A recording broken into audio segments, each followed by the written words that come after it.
Quick reminder that the description has a link to a resource website that you can use to help contribute to ongoing Black Lives Matter organizations. You can do a myriad of things like donate to bail funds or sign petitions, all of which go a long way to fighting systemic racism. Thank you very much for your time. Hello everyone, GoldenNova here, and welcome to Field Test, a series where we sleeve up my latest experiment and see how it operates out in the wild. If you want to see me run these decks through their paces live, or perhaps catch a duel with me, you can find me right here on YouTube every Friday at 8 PM Central Time. Subscribing will keep you posted, and if you want to stay in the loop on any updates, follow the link in the description for my Twitter, or you can join my Discord to hang out with me and the rest of the community. Okay, shameless self-promotion aside, let's talk about today's thought experiment, Live Evil Twins. As part of my ongoing quest to become the most powerful YouTuber, I've studied the works of a variety of artists. Video essays, vlogs, tutorials, let's plays, all these distinct styles I have observed and have internalized their lessons. And now it's time for me to move on to the next teacher, VTubing. To that end, I'm going to be doing some method acting and immersing myself in the role of the Live Twins. Along with being top-tier internet celebrities, they're also a pair of tricky tacticians, swapping in and out of their virtual and thieving personalities to draw cards, destroy threats, stall attacks, and overall be a huge nuisance until you're able to break out the game-ending Link 4s. If you're not up to date on what the twins are capable of, there's a link in the top right for you with a rundown of all currently available cards in the archetype. But if you're all caught up, let's take a look at the list I piloted. We're running 3 live Kisikil, 3 live Lilla, 1 Evil Twins Kisikil Lilla, 3 backup Secretary, 3 Parallel Exceed, 3 Ash Blossom, 3 Ghost Ogre, 3 Secret Passphrase, 3 Live Twin Entrance, 2 Live Twin Channel, 3 Dark Ruler No More, 2 Evil Twin Present, 2 Evil Twin Challenge, 3 Infinite Impermanence, and 3 Solemn Judgment. In the extra, we're running 2 Evil Twin Kisikil, 2 Evil Twin Lilla, 1 Link Disciple, and 1 Link Devotee, 1 IP Masquerena, 1 Backup Supervisor, 1 Nightmare Phoenix, 1 Nightmare Unicorn, 1 Nightmare Griffin, 1 Access Code Talker, 1 Unchained Abomination, 1 Sky Cavalry Centaria, and 1 Nejaloja AA Zeus to overlay on top of it. Now, let's move on to the test footage. Our first game is up against BES, piloted by Monster Shot. This replay will show off one of your better combos that will remove a number of cards on the field, as well as set you up to do the same thing during your opponent's turn. It's also a fun example of a deck where Big Machine Monster go brrrr. They'll start by normal summoning Big Core Mark II because they control no monsters, then pass to us. We'll start by normal summoning Live Kisikil, activating their effect to summon a Live Lilla from deck because our field is otherwise empty. We'll go directly into Evil Lilla, activating their effect and Parallel Exceed, summoning themselves from the hand and Live Kisikil from the grave. The Parallel Exceed we just summoned will trigger, summoning another copy of itself from the deck, then we'll link the twins together for Evil Kisikil. We'll use the other effect to summon back Evil Lilla, using their effect to pop the Mark II. We'll play Secret Passphrase, using it to grab a present from deck, then we'll use Evil Lilla and the 2 Exceed to link summon Unchained Abomination. In battle phase, we'll swing in with the Master Thief and the Good Doggo for 4100 points of damage. We'll move to main phase 2 and set the present before passing to our opponent. They'll start their turn by normal summoning another Big Core Mark II, and in response, we'll chain Evil Kisikil. We'll summon Evil Lilla, triggering their effect to destroy the Big Core. Once that's cleared, they'll special summon BES Blaster Cannon Core from their hand, but before their effect to put counters on themselves resolves, we'll activate Present, giving them Evil Kisikil and getting the Blaster Core in return. I love gift exchanges. They don't have anything else to play from this point, so they concede. Next up is Artifacts, piloted by John C., and it just has a really cool interaction that I wanted to show off. We'll start by playing Secret Passphrase, searching a Live Twin Entrance. We'll play it, discarding Dark Ruler to summon Live Kisikil. Since we don't control any other monsters, this will let us summon Live Lilla from the deck. We'll link summon for Evil Kisikil, use their effect to summon back Live Lilla, link into Evil Lilla, and use their effect to revive Evil Kisikil. We'll use their effect to draw a card, set Present and Imperm, then pass to our opponent. When they go to end their turn, we'll use the second effect of Present to shuffle back one of their back row, then they'll pass to us. We'll start by normal summoning Ash Blossom. I really want to link off one of the Evil Twins so we can get their effects live, but then they flip Trap Trick. They'll use it to set Heavy Storm Duster to the field, and now I'm a bit worried. See, I know my opponent's on artifacts, and I don't want them to get all the value of blasting their own back row, so I link into access code once our game state is open. We'll boost the access to 4300 attack, then banish Evil Kisikil to destroy the Duster. Next, we'll special summon Backup Secretary, then link for Backup Supervisor, because when else are we going to summon them? Then we go to battle phase. Access will attack, revealing a set Absorbing Jar. Looks like they were going to get that Duster effect anyway. This will summon their Vajra, summoning it to the field and blocking our Supervisor. In main phase 2, we'll set Solemn Judgment, then pass. They'll start by playing cards from the sky, and we ash it, not wanting to give them an opportunity to open up their plays, but then they chain Artifact Ignition, targeting our Solemn, and we let it resolve.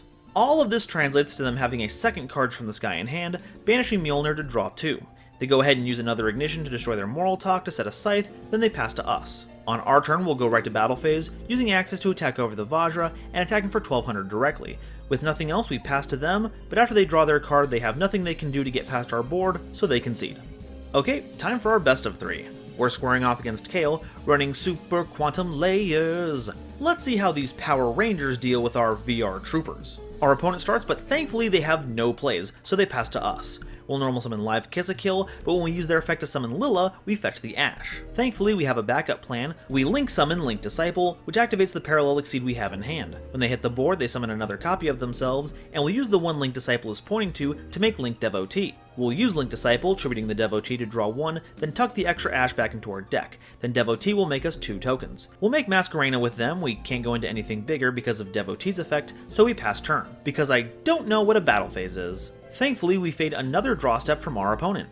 We'll normal summon live Kisikil, using Disciple to make evil Kisikil, then play secret passphrase, but that gets the Ash too. We'll just go ahead and make access code at this point. We bump them up to 4300 attack, then we proceed to the battle phase, taking a huge chunk out of our opponent's life points. Our opponent still doesn't have a play, thank goodness. We'll use Entrance, discarding Dark Ruler to summon live Lilla from deck, and we'll link for evil Lilla. Technically, we could end the game right now by going to battle phase, but I needed to make sure that the girlfriends were smooching before we closed things out. Okay, that was game 1, but the monster has to grow before the episode can conclude. Time for game 2. They'll start by putting guitars to scale, discarding a mix in hand to summon 1 from deck. This grants them an extra normal summon, and then they'll play Emergency Teleport, summoning a blue layer from deck. This will net them a Fairy Alphan, which they'll normal summon, then tribute. They'll end up summoning a red layer and sending a blue and white layer to the grave, 'cause Murica.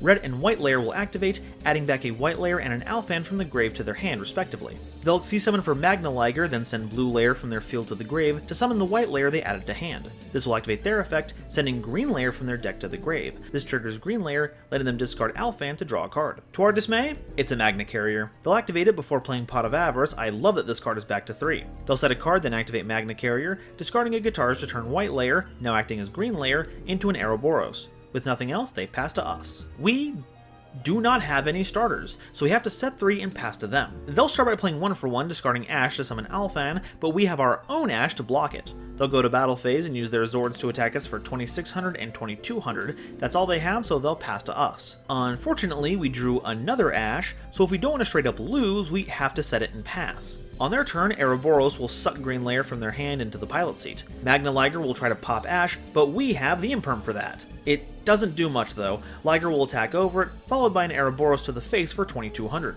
On our turn, we draw Challenge, which does nothing for us, so in a futile attempt to resist, we set it and pass. However, this ironclad strategy does not dissuade them, and they take the game. Okay, time for game 3. Let's rev up the theme music and take this set. They go first and start by playing Magna Carrier. They'll set a card and activate a Jackalope in hand, and they end up discarding a spare carrier that they had, letting them summon the bunny and draw. They rip a Guitars off the top, and they pitch the white layer to summon a mix from deck. Thankfully, we have an Ash for it, but it doesn't stop the white layer's effect, searching for an Alphan, which is all they need to unlock their deck. They'll tribute the Round Boy, and they end up with a white layer on the field, sending blue and red to the grave. They'll trigger the freshly sent red layer, reviving another white layer, and overlaying for Luster Rex. With effect negation on board, they pass to us. We lead with Secret Passphrase, searching an entrance, which we'll play, discarding a channel. We summon live Lilla, and they're allowed to resolve, summoning a live Kisikil from deck. We link 2 into evil Kisikil, they pull the trigger on Luster Rex, but Kisikil is a quick effect. We'll summon back live Lilla in response, and their detached white layer will get them back in Alphan from grave. Then we'll normal summon live Kisikil in hand to hard make evil Lilla. Lilla will pop the Luster Rex, but Jackalope's defense is too big to push any damage through, so we set Solemn, activate Channel, and use it during the end phase to shuffle a live Kisikil back into our deck.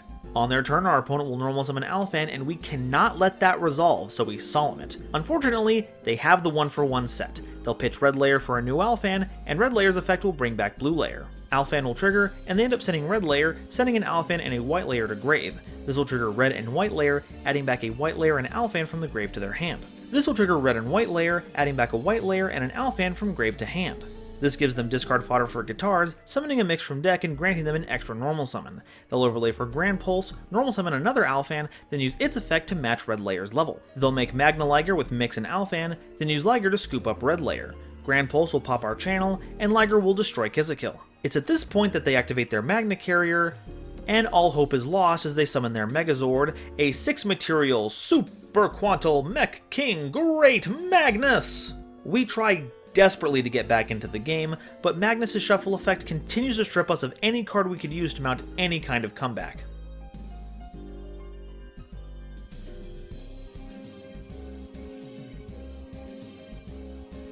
On their turn, they'll normal summon a Guitars, which they'll use to revive a Mixing Grave.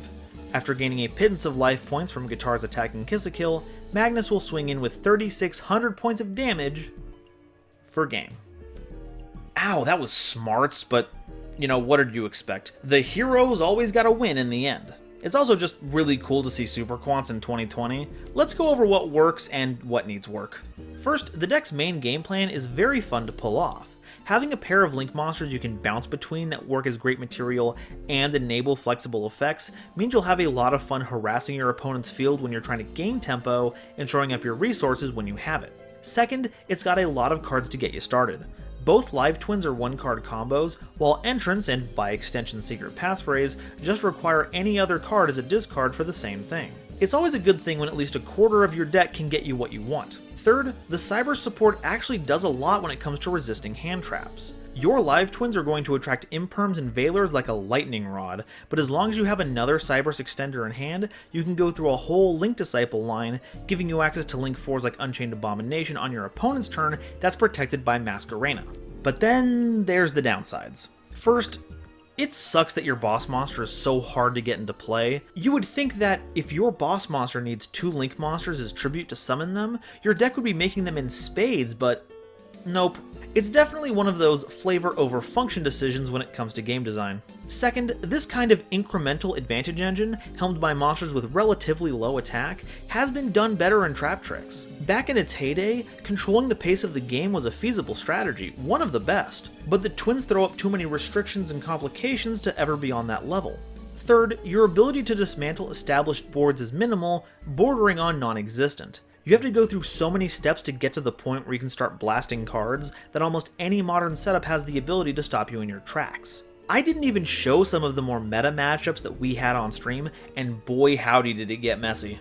In conclusion, live Evil Twins certainly aren't going to shake anything up nowadays. Their effects are powerful in a vacuum, but tend to fold when hit with any real opposition. However, the thing about themes like this is that it only takes 1 or 2 cards to amplify their strengths before they get out of hand. Keep this in mind when future support is announced for them, because if you can manage to get a hold of them before a future price spike, then you'll be able to get them for a steal.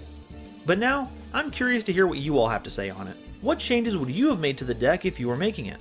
And if you think the deck is much better positioned than I'm giving it credit for, I'd love to hear your thoughts on it. And if you think the deck is better positioned than I'm giving it credit for, I'd love to hear your thoughts on it. Let me know in the comments, and if you haven't already, please make sure to like and subscribe. If you want to help even more, make sure to check out the links in the description. I've got a Twitter, Discord, TCG Player affiliate link, all that good stuff.